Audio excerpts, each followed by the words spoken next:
কৃষ্ণ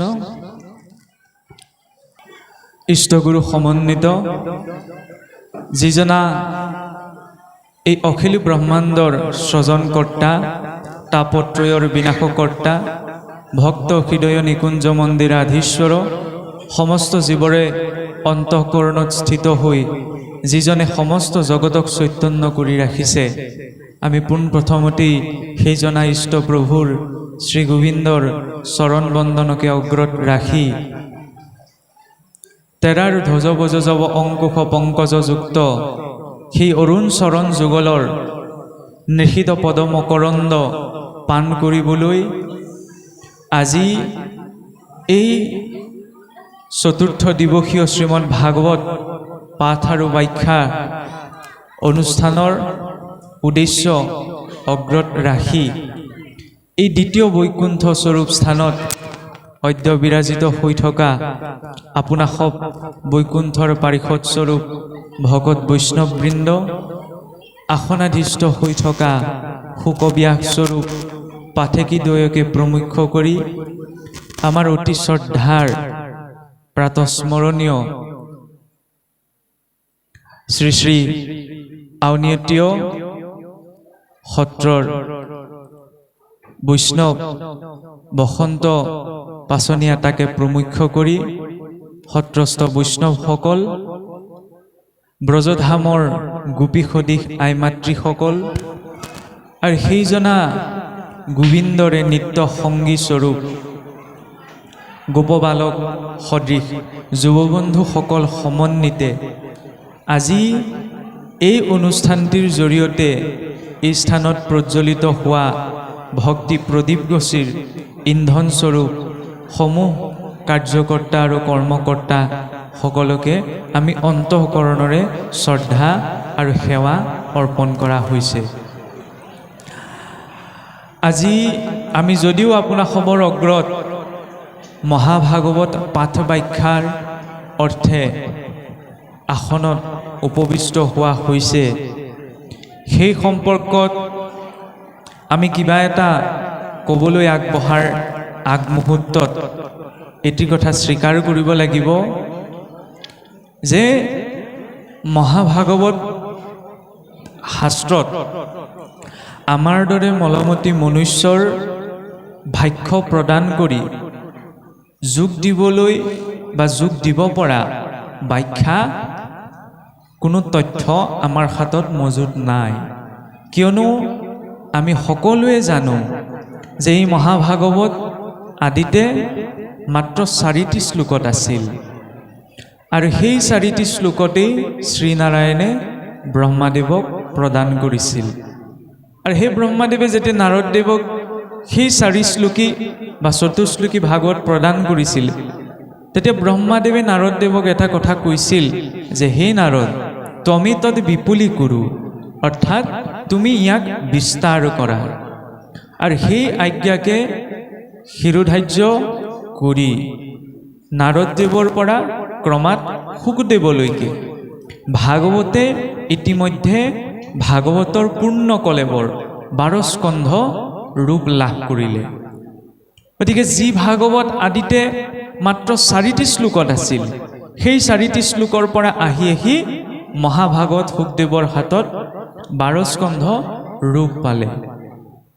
ইতিমধ্যে ভাগৱতৰ পূৰ্ণ কলেবৰ আমাৰ অগ্ৰত বিৰাজিত হৈ আছে। গতিকে সেই সম্পৰ্কত আমাৰ কিবা ব্যাখ্যা যোগ কৰিবলগীয়া আছে বুলি আমি ধৃষ্টতা প্ৰকাশ কৰিব নোৱাৰোঁ, কিন্তু আমি যিবিলাক কথা পাতোঁ এয়া হৈছে আলোচনা, নুবুজা বিষয়টো বুজি ল'বলৈ আৰু প্ৰশ্ন কৰিবলৈ ঋষিমুনিসকলে আমালৈ একো বাদ নথলেই, কাৰণ ভাগৱতৰ আৰম্ভণিও হৈছে ভগৱত কৃপাৰ জিজ্ঞাসাৰ বাবে আৰু সেই সম্পৰ্কত ভগৱন্তৰ যিসকল ঐকান্তিক ভক্ত আছিল উদ্ধৱ বিদুৰ মৈত্ৰেয় আদি ঐকান্তিক ভক্তসকলে ভক্তি মাৰ্গৰ যিখিনি কথা প্ৰভু ভগৱন্তক সুধিব লগা আছিল সেইখিনি সুধি তাৰ সম্পূৰ্ণ সমিধান মানৱ সমাজৰ কল্যাণৰ বাবে প্ৰদান কৰিলে। তাক মাত্ৰ আপুনি মই গুৰু কৃপাত নিজৰ জীৱনত প্ৰয়োগ কৰি আগবঢ়াটোহে আমাৰ লক্ষ্য। গতিকে আপোনাসৱে নাভাবিব যে আমি আপোনাসৱৰ আগত এতিয়া ভাগৱতৰ ব্যাখ্যা প্ৰদান কৰিম। যদিও আনুষ্ঠানিকতা ৰক্ষা কৰি ব্যাখ্যা শব্দটো ব্যৱহাৰ কৰা হৈছে, আমি কিন্তু ভাগৱতৰ ব্যাখ্যা নকৰোঁ বা আমি সামৰ্থ্যৱানো নহয়। আমাৰ বুদ্ধিৰে সম্প্ৰতিলৈকে যিকেইটা কথা ঢুকি পোৱা হৈছে, আমি তাকহে মাত্ৰ আপোনাসৱৰ আগত ভাষণো নিদিওঁ, উপস্থাপন কৰিম। তাত যদি আপোনাসৱে কিবা নিজা প্ৰয়োজনীয় বুলি ভাবে, তেনেহ'লে আপোনাসৱে গ্ৰহণ কৰিব, আৰু অপ্ৰয়োজনীয় যদি ভাবে তেনেহ'লে তাক পৰিত্যাগ কৰিব। আৰু ভাগৱতৰ তত্ত্ব সম্পৰ্কত আমি এটা কথা ক'বই লাগিব যে অনুষ্ঠানৰ আৰম্ভণিতে আমাৰ গুৰুজনাই এই অনুষ্ঠানত উপবিষ্ট হৈ সেই সম্পৰ্কত আপোনাসৱৰ অগ্ৰত সুন্দৰভাৱে আলোচনা আগবঢ়াই গৈছে। গতিকে যেতিয়া সাক্ষাৎ গুৰু গোবিন্দই তাৰ ওপৰত ভাষ্য ৰাখিছে, তাৰ পাছত আকৌ আমাৰ শিষ্যৰো শিষ্যজনৰ যোগ দিবলগীয়া নাথাকে। কিন্তু আমি যিটো মাৰ্গৰ সৈতে জড়িত হৈ আছোঁ, এই মাৰ্গটোৰ আটাইতকৈ গুৰুত্বপূৰ্ণ দিশটো এইখিনিতে পৰিলক্ষিত হয়। যদিও ভগৱন্তক পাবলৈ বা বিভিন্ন সাংসাৰিক কৰ্মবিলাকক প্ৰবৃত্ত থাকিবলৈ শাস্ত্ৰ অনুসৰি বিভিন্ন মাৰ্গ আছে। জ্ঞান মাৰ্গ আছে, কৰ্ম মাৰ্গ আছে, ধ্যান মাৰ্গ আছে, যোগ মাৰ্গ আছে আৰু ভক্তি মাৰ্গ আছে।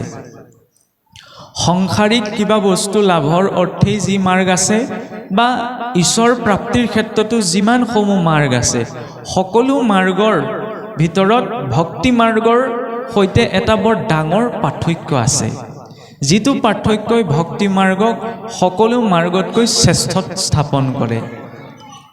সেই পাৰ্থক্যটি কি? আন যিকোনো মাৰ্গত যিকোনো এজন ব্যক্তিয়ে কিবা এটা কৰ্ম কৰিবলৈ হ'লে তেওঁৰ গুণগত আৰু কৰ্মগত যোগ্যতা থাকিব লাগিব। যদি ব্যক্তিজনৰ গুণগত আৰু কৰ্মগত যোগ্যতা নাথাকে, তেনেহ'লে তেওঁ জ্ঞান মাৰ্গ আচৰণ কৰিব নোৱাৰে। যদি তেওঁৰ গুণগত আৰু কৰ্মগত অৰ্হতা নাথাকে, তেতিয়াহ'লে তেওঁ কৰ্ম মাৰ্গ আশ্ৰয় কৰিব নোৱাৰে। কিন্তু ভক্তি মাৰ্গত যেতিয়া ভক্তসকলৰ সমাজখনে কোনোবা এজন ব্যক্তিক সমাজৰ যিকোনো কৰ্ম এটা কৰিবলৈ আজ্ঞা প্ৰদান কৰে, তেতিয়াহ'লে তেখেতৰ কিমান জ্ঞান আছে, তেখেত সম্পূৰ্ণ ধাৰ্মিক হয়নে নহয়, এই কথা আগত ৰাখি কিন্তু আজ্ঞা নিদিয়ে। কিহৰ ওপৰত ভিত্তি কৰি তেওঁক আজ্ঞা দিয়ে? তেওঁৰ ভাৱৰ ওপৰত। তেওঁৰ গুণগত কৰ্মগত অৰ্হতা আছেনে নাই, এই কথা কিন্তু ভক্তি মাৰ্গৰ প্ৰাথমিক স্তৰত বিচাৰ কৰা নহয়, বিচাৰ কৰা হয় তেওঁ ভাৱত। কাৰণ ভক্তি মাৰ্গত আগবাঢ়িবলৈ হ'লে আমি নিজৰ বুদ্ধিটোক আগত ৰাখি আগবাঢ়িব নোৱাৰোঁ। যদি আমি নিজৰ যুক্তি তৰ্কযুক্ত বুদ্ধিটোক আগত ৰাখি ভক্তি মাৰ্গত জড়িত হওঁ, তেতিয়াহ'লে আমিও মায়াতেই থাকি যাম, আমি ভ্ৰমত থাকি যাম। কি হৈছে কি নহৈছে, কৰিব পাৰিছোঁ নাই পৰা, আপুনি কিমান কৰিছে, তেওঁ কিমান কৰিব পাৰিছে, এইখিনিত আমি থাকি যাম। সেইবাবে ভক্তি মানে কি? চাকি গছ জ্বলোৱা, ধূপ গছ জ্বলোৱা, এইখিনি সামাজিক প্ৰথা, যাৰ জৰিয়তে আমি এটা পৰিৱেশ সৃষ্টি কৰোঁ। সেই পৰিৱেশ সৃষ্টি কৰি আমি ঈশ্বৰৰ সৈতে যুক্ত হ'বলৈ চেষ্টা কৰোঁ। কিন্তু মই পুৱা গধূলা ঈশ্বৰৰ সন্মুখত চাকি গছ সদায় জ্বলাই আছোঁ, ধূপ গছ সদায় জ্বলাই আছোঁ, ঘোষা মই সদায় গাই আছোঁ, কিন্তু তাৰ সৈতে যদি মোৰ ভাৱটো যুক্ত হোৱা নাই, তেনেহ'লে কিন্তু ঈশ্বৰ ভক্তি মই প্ৰাপ্ত কৰিব নোৱাৰোঁ। ঈশ্বৰ ভক্তি বহুত দুৰ্লভ। কোনো এজন ব্যক্তিয়ে জীৱনত বহু দান পুণ্য আচৰণ কৰি ব্ৰহ্মা পদতো অধিষ্ঠিত হ'ব পাৰেগে। যদি কোনো অন্ত্যজাতিও থাকে, সেই অন্ত্যজাতিৰ ব্যক্তিজনেও যদি বহু দান পুণ্য ধৰ্ম কৰ্ম আচৰণ কৰে, তেনেহ'লে তেওঁ ব্ৰহ্মা পদত অধিষ্ঠিত হ'বগে পাৰে। যিজন ব্ৰহ্মা 14 ভুৱনৰ ঊৰ্ধত বহি আছে, সিমানলৈকেও মনুষ্যৰ বাবে দুৰ্লভ নহয়। কিন্তু তাতোতকৈও দুৰ্লভ কি? ঈশ্বৰত ভাৱযুক্ত হৈ ভক্তি আচৰণ কৰাটো। আৰু ঈশ্বৰৰ চৰণত ভক্তি পাবলৈ হ'লে আমি ভাবোঁ যে পূৰ্বৰ জন্মত আমাৰ কৰ্ম আছিল, সেইবাবে আমি ভক্তি কৰিব পাৰিছোঁ বা ভক্তি মাৰ্গটো পাইছোঁ। নহয়, ভক্তি আচৰণ কৰিবলৈ হ'লে কেৱল পূৰ্বজন্মৰ পুণ্যই পৰ্যাপ্ত নহয়। প্ৰথম ভক্তিক পাবলৈ হ'লে শুদ্ধ ভক্তসকলৰ কৃপা আমাক লাগিব। শুদ্ধ ভক্তৰ কৃপা হ'লেহে গুৰু কৃপা সম্ভৱ, আৰু গুৰু কৃপা হ'লেহে স্বয়ং গোবিন্দৰ কৃপা সম্ভৱ। সেইবাবে চাবচোন, সমাজত যিকোনো এজন ভক্ত বৈষ্ণৱে যেতিয়া কৰ্ম কৰিবলৈ আগবাঢ়ে, তেতিয়া সন্মুখত বহি থকা ভক্ত বৈষ্ণৱৰ সমাজখনক আগ কৰি তেওঁ প্ৰথমতে আজ্ঞা গ্ৰহণ কৰে। সেইখিনি সময়ত তেওঁ এইটো বিচাৰ নকৰে যে সন্মুখত বহি থকা ভকত কেইজন BA পাছ MA পাছ হয়নে নহয়, তেওঁলোকৰ কিমান শাস্ত্ৰৰ জ্ঞান আছে। সেই দৰ্শনটোলৈ ভক্তৰ সমাজলৈ অহা নাযায়। কি দৰ্শনলৈ ভক্তৰ সমাজলৈ অহা যায়? যে সকলো ঈশ্বৰৰ ভক্ত, তাত ভাৱৰ প্ৰাধান্যতা থাকে। সেইবাবে আমি অযোগ্য, আমাৰ মূল্য নাই। ধুনীয়া চোলা এটা পিন্ধি আছোঁ কাৰণে অকণমান কাৰোবাৰ চকুত লাগিব পাৰে, কিন্তু প্ৰকৃততে আমাৰ মূল্য নাই। এইকাৰণেই মূল্য নাই, কেৱল মাংসপিণ্ডৰ শৰীৰটোলৈ আমি থকা দিনকেইটা যাপন কৰি আছোঁ। মূল্য কাৰ আছে? এই শৰীৰটোৰ ভিতৰত যি চৈতন্য সত্তা বহি আছে, তেওঁৰ বাস্তৱিক মূল্য আছে। সেইবাবে ভাগৱতে ভাগৱতৰ মাৰ্গ মান যশ পদ মৰ্যাদা সম্পত্তি প্ৰাপ্তিৰ মাৰ্গ নহয়। ভাগৱতৰ মাৰ্গ হৈছে অনুতাপ অনুভৱ কৰাৰ মাৰ্গ। কিয় আমি অনুতাপ অনুভৱ কৰাৰ মাৰ্গ বুলি কৈছোঁ? কাৰণ ভাগৱতত আপুনি মই মনেৰে ভাল পোৱা কথাবিলাক কিন্তু নাই। আমি কোনবিলাক কথা ভাল পাওঁ? লাখ বিলাসিতা, আৰাম, ঐশ্বৰ্য, ধন সম্পদ, এইবিলাক সকলোৱে ভাল পায়, কিন্তু এইবিলাকৰ বিষয়ে ভাগৱতত নাই। ভাগৱতত কি আছে? ভাগৱতৰ প্ৰতিটো আখ্যান, প্ৰতিটো অধ্যায়ে আমাক অনুভৱ কৰাব বিচাৰিছে যে চিন্তামগ্ন হৈ জীৱনটো যাপন কৰা। কি চিন্তা? খাবলৈ ববলৈ চিন্তাৰ কথা কোৱা হোৱা নাই। ভাগৱতে কৈছে কি? যে চিন্তা কৰি চোৱা যে 84 লক্ষ যোনি অতিক্ৰম কৰি আমি মনুষ্য শৰীৰটো পাইছোঁ। এবাৰ নহয়, দুবাৰ নহয়, 20 লাখ বাৰ গছ গছনি শৰীৰতো আমি ভ্ৰমণ কৰি আহিছোঁ। এইটো সৰু কথা হ'ব পাৰেনে? যে গছ গছনি জীৱনত ঘৰখনত আগফালৰ পৰা পাছফাললৈ 20 বাৰ অহা যোৱা কৰিলে আমাৰ ভাগৰ লাগে, তেতিয়া সেই গছ গছনি শৰীৰত আমি 20 লাখ বাৰ স্থাৱৰং বিঞ্চতে লক্ষম। কাৰণ সেই গছ গছনিবিলাকক স্থাৱৰ বুলি কিয় কোৱা হৈছে? কাৰণ সিহঁতে লৰচৰ কৰিব নোৱাৰে, কিন্তু সিহঁততো প্ৰাণ শক্তি আছে, সিহঁতেও অনুভৱ কৰিব পাৰে। আৰু সেই গছ গছনি যোনিত যেতিয়া ভ্ৰমণ কৰি কৰি জীৱই বোলে অন্তিম জনম তুলসী বৃক্ষ ৰূপত জন্ম গ্ৰহণ কৰে, আৰু সেই বৃক্ষজোপাৰ যেতিয়া স্বাভাৱিক মৃত্যু ঘটে, তেতিয়া সেই জীৱ উত্তীৰ্ণ হয় জলজ শৰীৰলৈ, জলত বাস কৰা জীৱলৈ, জলজম নৱলক্ষকম। আৰু 9 লাখ বাৰ সেই জলজ যোনিত ভ্ৰমণ কৰাৰ পাছত যেতিয়া অন্তিম জন্ম হংস যোনি প্ৰাপ্ত কৰে, তেতিয়া সেই জীৱ উত্তীৰ্ণ হয় উভচৰ যোনিলৈ।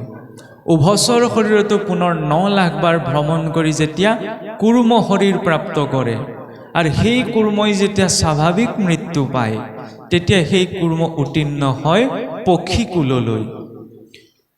10 লক্ষঞ্চ পক্ষিণঃ, 10 লাখ বাৰ পক্ষীকুলত ভ্ৰমণ কৰিব লগা হয়। আৰু যেতিয়া অন্তিম জন্ম ময়ূৰ পক্ষী ৰূপত জন্ম গ্ৰহণ কৰে, আৰু সেই চৰাইজনীয়ে যেতিয়া স্বাভাৱিক মৃত্যু পায়, তেতিয়া সেই জীৱৰ পক্ষীকুলৰ পৰা উত্তীৰ্ণ হয় পশুকুললৈ।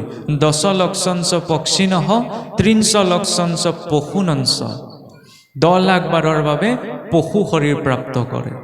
আৰু সেই পশু শৰীৰতো 10 লাখ বাৰ ভ্ৰমণ কৰাৰ পাছত যেতিয়া অন্তিম জন্ম গৰুৰ শৰীৰ লাভ কৰে, সেইকাৰণে গৰু বা গো আমাৰ সংস্কৃতিত পূজ্য। আৰু সেই গৰুজনীয়ে যেতিয়া স্বাভাৱিক মৃত্যু পায়, তেতিয়া সেই জীৱ উত্তীৰ্ণ হয় বানৰ কুললৈ। বানৰ বুলি কোৱাৰ লগে লগে বহু লোকে বুজে কি এই মুখখন বান্দৰৰ দৰে নেগুৰ থকা মানুহৰ এটা প্ৰজাতি। আচলতে তেনে নহয়। বিজ্ঞানেও 1935 চনতে এইটো কথা বিশ্বৰ পোহৰলৈ আনিব পাৰিছিল যে গছ-গছনিতো প্ৰাণ শক্তি থাকে। কিন্তু সেই তথ্য ভাগৱতত আদিৰে পৰা উল্লেখ আছে, কাৰণ ভাগৱতৰো বিজ্ঞান আছে। ভাগৱতৰ বিজ্ঞান কি? বিশেষ জ্ঞানমিতি বিজ্ঞানঃ, যি বিশেষ যি জ্ঞান সেয়াই হৈছে বিজ্ঞান। আৰু এই যে কোৱা হৈছে, বিজ্ঞানেও আমাৰ মানুহৰ এটা প্ৰজাতিৰ কথাহে কৈছে যে হোমো চেপিয়েন্স, কিন্তু ভাৰতীয় সনাতন ধৰ্মৰ ভাগৱত দৰ্শনে 4 লাখ মনুষ্যৰ প্ৰজাতিৰ কথা কৈছে। কাৰণ চতুৰ্লক্ষঞ্চ বানৰা, বনত বাস কৰা নৰ, সকলো মানুহ চাবচোন, যেনেকৈ আমি ৰাজ্যভিত্তিকভাৱে মানুহৰ গুণ বৈশিষ্ট্যসমূহ বেলেগ বেলেগ হয়। অসমৰ মানুহৰ যিবিলাক শাৰীৰিক চাৰিত্ৰিক বৈশিষ্ট্য বা গুণ, সেইবিলাক উত্তৰ পূৰ্বাঞ্চলৰ অন্য এখন ৰাজ্যৰ সৈতে নিমিলে। শাস্ত্ৰই ইমান গভীৰতালৈ গৈ এই মনুষ্য জাতিটোক ভাগ কৰি দেখুৱাইছে গুণ বৈশিষ্ট্যৰ ওপৰত নিৰ্ভৰ কৰি। সেইবাবে কোৱা হৈছে যে চতুৰ্লক্ষঞ্চ বানৰা, 4 লাখ বাৰৰ বাবে জীৱই মানুহৰ শৰীৰ প্ৰাপ্ত কৰে। কিন্তু মানুহকে মনুষ্য বুলি কিন্তু কোৱা নাই হোৱা। আমি এইটো অভিধানিক অৰ্থত ব্যৱহাৰ কৰিব পাৰোঁ যে মানুহ মানেই মনুষ্য, কিন্তু শাস্ত্ৰত কিন্তু মানুহ আৰু মনুষ্য এই দুটা শব্দৰ প্ৰায়োগিকতাটো অকণমান পৃথক। মানুহ সকলো হ'ব পাৰে, মনুষ্য কিন্তু সকলো হ'ব নোৱাৰিবও পাৰে। 2খন হাত 2টা ভৰি থকা এজন ব্যক্তিকে কিন্তু মনুষ্য বুলি কোৱা নহয়। এইটো কথা সুকীয়া যে মনু উৎপন্না তিতি মনুষ্য, যে আমাৰ মনুষ্যৰ আদি পিতা কোন? স্বয়ম্ভুৱ মনু। সেই স্বয়ম্ভুৱ মনু আৰু দেৱী শতৰূপা হৈছে মনুষ্যৰ আদি পিতা। সেইবাবে এই মানুহৰ কুলটোক মনুষ্য বুলি কোৱা হয়। কিন্তু ইয়াত প্ৰয়োগ হোৱা মনুষ্য শব্দটোৱে বুজাইছে যিজন ব্যক্তিয়ে নিজৰ জীৱনত প্ৰতিটো ক্ষণত ঈশ্বৰৰ অস্তিত্ব স্বীকাৰ কৰি নিজৰ যাৱতীয় কৰ্মখিনি কৰিব শিকিছে, তেওঁক কোৱা হৈছে মনুষ্য বুলি।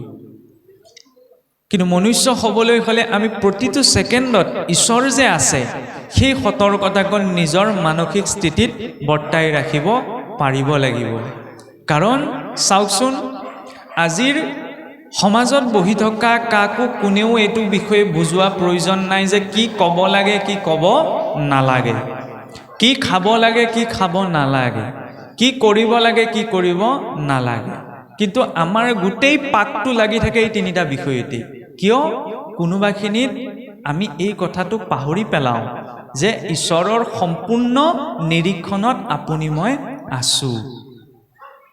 ঈশ্বৰৰ সম্পূৰ্ণ নিৰীক্ষণত আছোঁ বুলি যদি সকলো সময়তে মই সতৰ্কতাকণ নিৰ্মাণ কৰি ৰাখিব পাৰোঁ, তেতিয়াহ'লে মই কেতিয়াও অভক্ষ্য ভক্ষণ কৰিব নোৱাৰোঁ, অবাক্য উচ্চাৰণ কৰিব নোৱাৰোঁ, অকৰ্ম কৰিব মই নোৱাৰোঁ, অগম্যাগমন মই কৰিব নোৱাৰোঁ। কিন্তু সমস্যাটো কোনখিনিত আহি পৰে? সকলোৱে ভাগৱতৰ কথা বুজিছে, কোনো লোকে ভাগৱতৰ কথা নুবুজাকে নাই।